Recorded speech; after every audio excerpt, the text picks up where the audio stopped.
Just for both of you, they went on a little run there in the second half. 11-1 run, got within 4.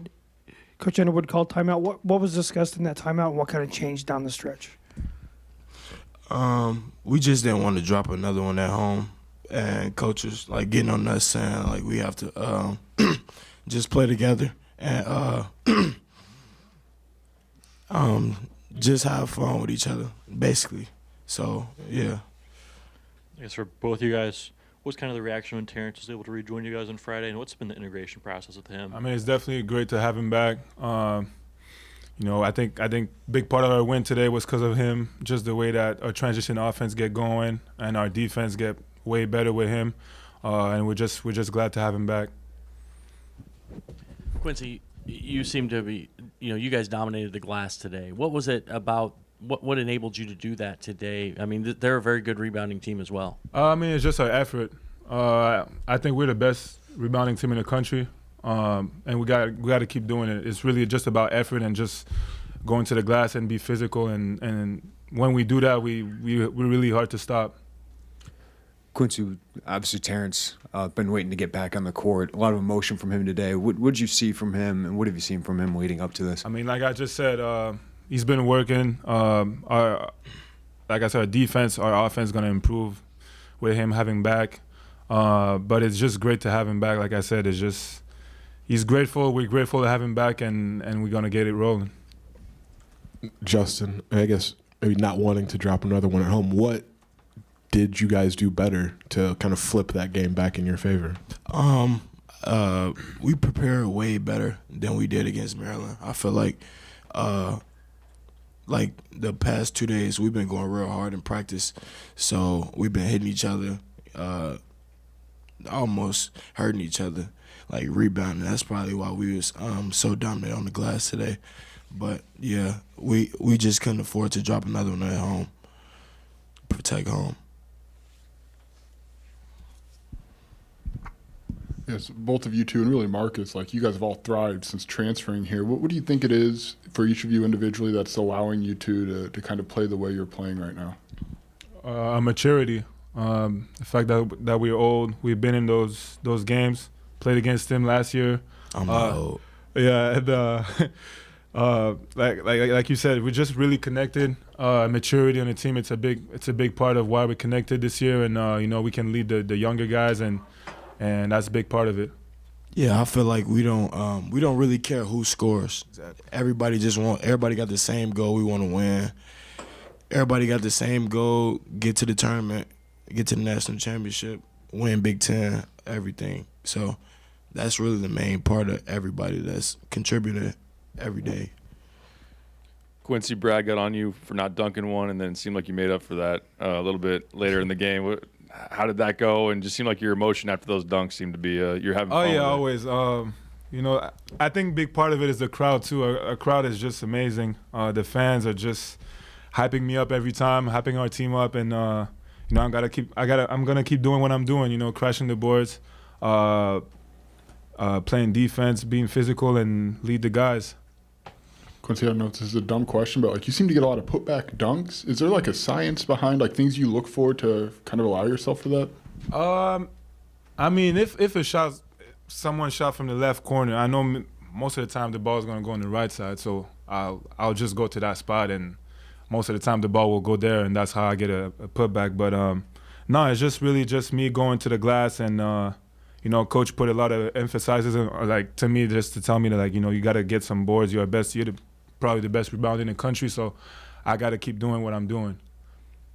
It's kind of similar to Quincy. I know preseason you were talking about the staff kind of wanted to help unlock your rebounding again, kind of like you had previously in your career. What's kind of allowed you to do that so consistently? And what's that process been like?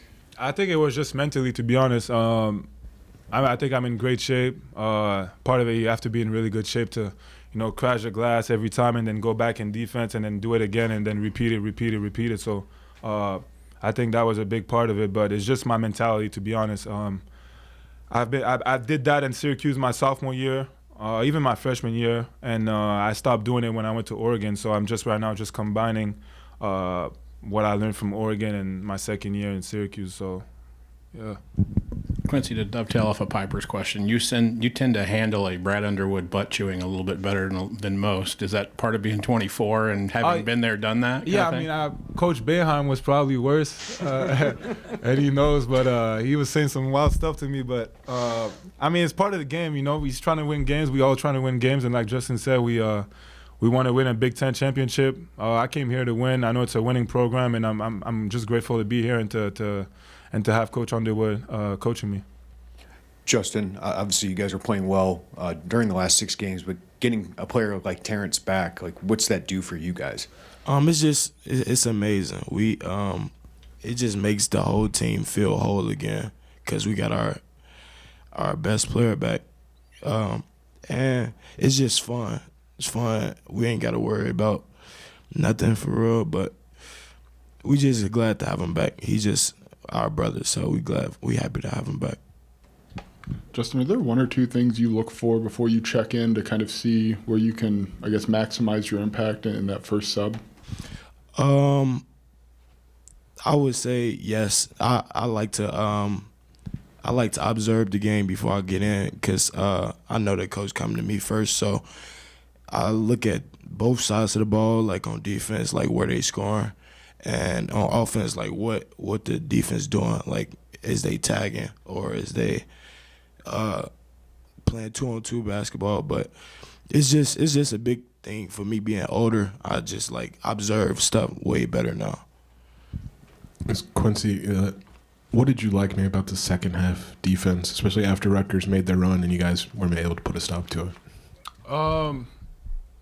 I mean, it's just, you know, the fact that we can communicate, and then when we get stops and we rebound the ball, we can run offensively, you know. So it's really easy for us. The game becomes so much easier when everybody rebounds, and then, like I just said, TJ is back, and then we can just run and transition offense. So it's great for us when we rebound the ball. I think really rebounding the ball is the biggest key for us to be successful this year. And our defense, obviously. This will be the last one from Scott. Justin, have you played with someone like Coleman that just seems to get his hands on the ball as often as he does defensively? I would say Coleman is a different player from what I had last year, like at the 5 position. Like Coleman is like beyond, like, I don't even know how to explain it. He's so smart. Like he knows the scout like the back of his hand. Like he be in practice. He just know everything. But last year, I had a person that just blocked shots. But this year, it's a person that's like way above like my level of smartness, I would say, because he's like a really smart guy. Love him.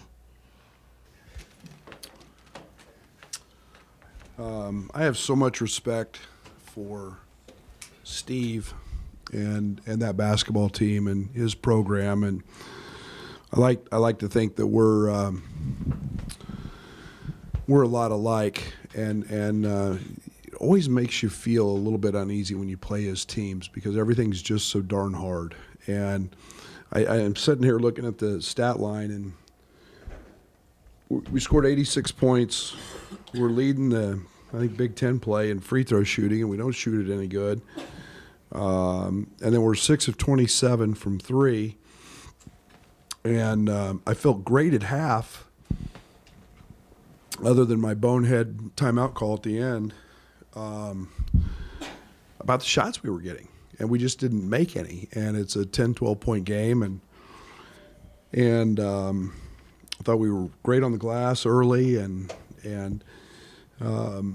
then you know that it's a Big Ten game. They're going to make a run, and they did. And I thought we really, really turned it up.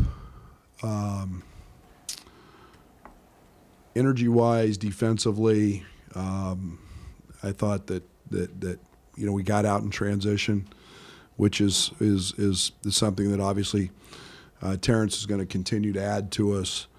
But and then I thought Quincy hit a big 3 in the corner out of a timeout, and then Justin Harmon was just sensational today. He's a downhill driver, and He's shooting the three at a really high clip, but a lot of respect for them. And Cliff had a big game, but we were trying to make it very, very hard on Mag, Simpson, and Hyatt, and not let those guys get going. Coleman, another 5 steals.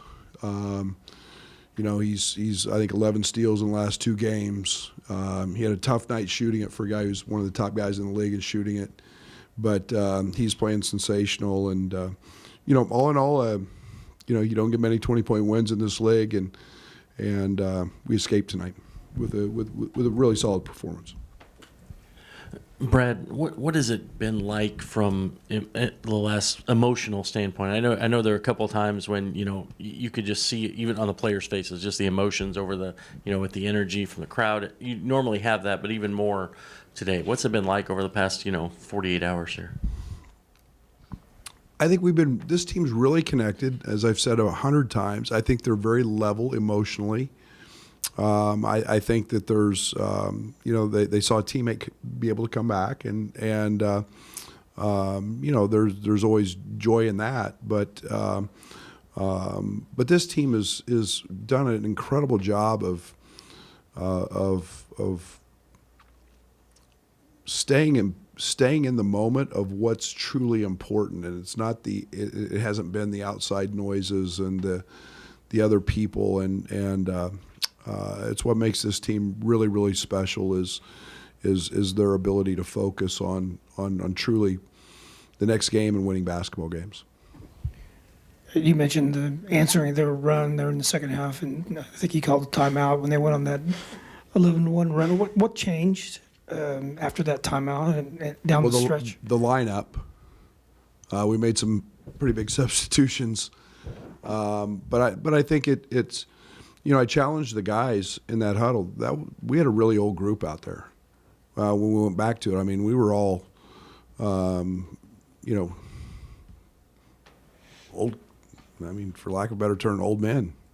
And okay, they made a run, and now it's time to respond. And we answered that bell, and that's a nice response to see. And we've got to avoid those. But I give the fans when we got going a little bit in transition, but our guys responded with some toughness and a little more energy. Brad, how do you think Terrence handled everything physically, emotionally that went into today? Well, he was very tired early. I think he's I've said it, until you get adrenaline in you as an athlete, you can't describe how much that's going to take out of you, and conditioning. I mean, he can run all the wind sprints he wants and all the treadmills and all the pool work and all of that, and there's nothing like the adrenaline of competition and a game. I thought he was fine. I think he got off to a great start because he could go pass it. It wasn't, he made a couple really nice passes and got teammates involved, and that's really unselfish play or two in there, but he was very solid, and again, he's had just a couple of days of practice, and yesterday was really the first hard day, so integrated him in a nice way, and I thought he was pretty solid. I mean, just the way that Quincy and Justin and really Marcus too have found their roles as quickly as they have? Like, what's allowed them to kind of seamlessly come in here and play at the level they're playing at? If I had the true answer, I could write the book, and I think we've got a lot of guys around them that have helped them. Coleman's helped them. Luke Goody's helped them. I don't want to give it all to them. There's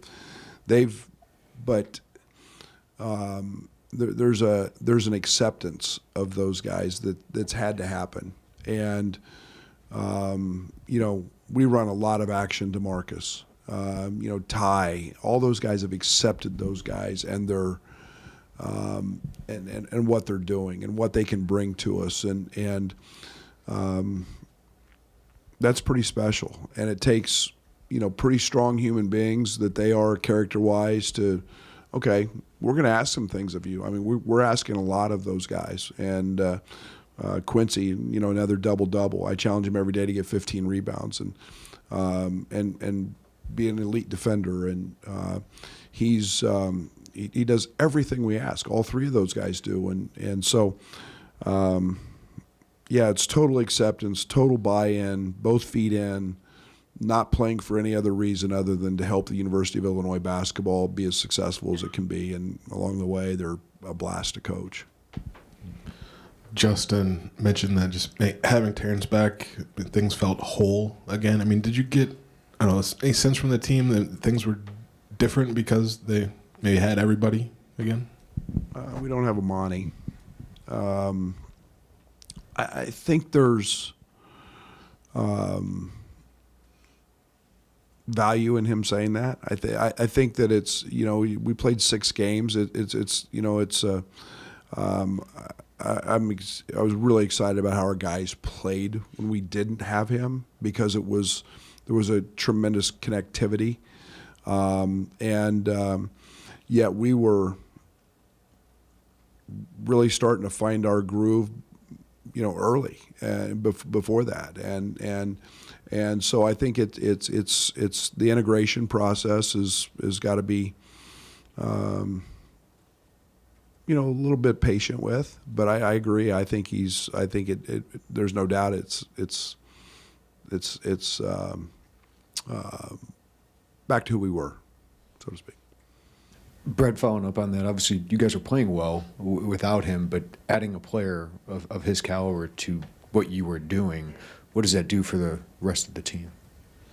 Yeah, they've got so much confidence in what he does, and Terrence provides easy opportunities.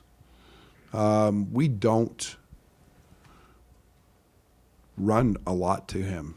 We just don't. And we haven't, and we didn't. And so he finds stuff that is you got 6'6", 225 pounds with a full head of steam coming at you, and what do you get to the line tonight 10 times? Those things are just organic, and so there's a sense of that. We weren't getting those, and that's not a knock on anybody else. We just got it different ways, and and then I think on the defensive side, obviously he's an elite defender, and if I would say there's an area he struggled in today, it was probably that side as much as anything.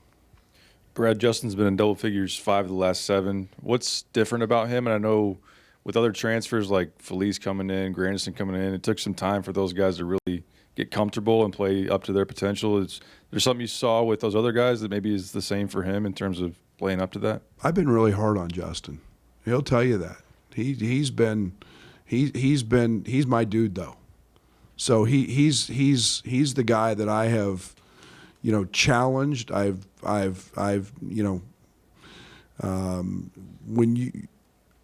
put more on a 6th man type responsibility than maybe any other position, maybe more than most coaches do, because I want productivity. I want that guy to be a stud. I want that guy to be a bad mother, and he wasn't that consistently early, but so I mean he and I have had a lot of talks, and just being able to be consistent and bring it every day. Andres Felice was spectacular at it, and now we're starting to see that. And it's not his points.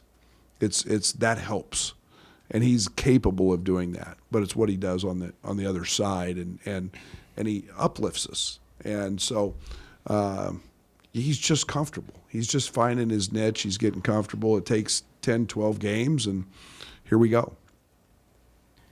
Coach, what's it say about the potential of a team when you can win by a pretty significant margin without knocking down a high level or a high percentage of threes? Well, we had 17 assists. I think that anybody who's a fan of basketball has to enjoy our ball movement. I do. I thought we passed it a little too much sometimes tonight, made the extra pass, but we're sharing the basketball. We've got different guys out there who can shoot it. different guys out there who can drive it. And, not every night. It's the one thing we can't control, Doug, is whether that thing goes in. What we can control is if we go get a second shot and another opportunity. And, Luke's going to have nights he's going to make 5 or 6. Justin's going to have nights he's going to make some. We've seen Quincy and Coleman have them. So, it's, you pair that with booty ball and forcing double teams, and, they doubled us all night. And that's great. We're really content with that. So I like this team, their unselfishness, and then their ability to make plays. Brett, Coleman's ability to swat at a ball, like maybe doesn't always get the steal, but it looks disruptive. Some of that's probably innate, and I would guess some study. How have you seen that part of his defensive game evolve? Well, I haven't coached him 1 second in that, so it's a pretty innate ability to do that. But he's got exceptionally quick hands, and he's unique. There's a few players in the country that have that just ability to get their hands on a ball, and then he always usually comes up with it. And that's even, a lot of people knock a ball and it goes away. The ball gets come to him. But he's got a great knack for it, and he's got great timing and anticipation. But that's a unique gift that, honest to goodness, we try to dig and do some things, but I can take zero credit for his ability to come up with loose balls like that. Thank you.